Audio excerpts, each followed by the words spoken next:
Okay, so I want to talk about this flashlight. This was a flashlight I coveted for a long time as a little kid at my grandpa's house in Indiana. And this was the flashlight he used for the basement a lot. And I remember seeing it, you know, it must have been the 60s and 70s, I can't remember.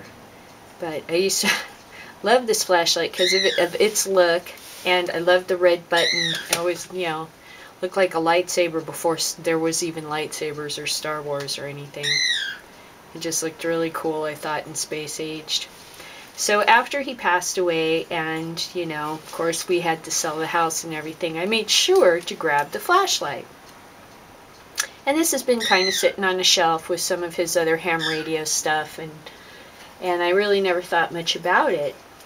I kind of wished I could use it, but it was really weak and it didn't have a inside reflector and stuff. So finally, a little while ago, I was looking up some stuff on the internet, you know, EDC and all this cool gadget stuff. Meow, not now. And I found out you could do an upgrade to this flashlight. So I bought this, like, Cree LED thing right there, which doesn't screw in, but it certainly stays in with the glass pushing against it. And then I cut out the bottom of a soda can and just use some steel wool to kind of make a reflector. I don't know if there was a reflector or not, but there isn't now. And, you know, hey, it works. The only thing is that the spring sometimes gets a little worn out and you gotta stretch it back out. Maybe I'll do something about that, so it doesn't make always a good connection, but I thought that was pretty cool. I upgraded my grandpa's flashlight. Now I put it in my bag. And it's heavy, but it's so neat. I mean, is that not the coolest thing? Pull that out. The red button, what's that for? Took me a while to figure this out, but apparently you move it up and then you can push it, right? And I thought, now why would Grandpa want a flashlight with this thing you can push?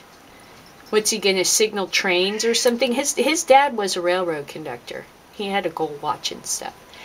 But the one thing I could think of was Grandpa was always into ham radios and communication, and two of his brothers served on ships in the, you know, the military during the war, I guess, as radio operators. Grandpa couldn't because of his hearing. But, like, I thought it must be SOS. You know, he was so into, what is it, what do you call that? Morse code. You know, I bet you he was like, that would be, I bet you $1 million that's why he thought that was cool. Because you could send, like, Morse code signals. And so, that, you know, that kind of made it more cool factor. But it's just awesome because it was my grandpa's. And he always used this flashlight. And it's got a real tinny, cheap feel, which kind of adds to the cool. You know, it looks like kind of a robot spaceship. It's just got a neat look. I really like it. So I thought I would share that with you. My grandpa's flashlight. The make is made in China. It's called a Sea Gull. And I've seen them online. You can get them really inexpensive.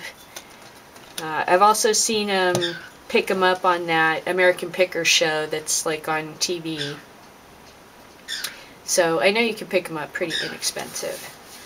And I just happen to have a relative that had one. Yeah, that's it. Okay, there you go.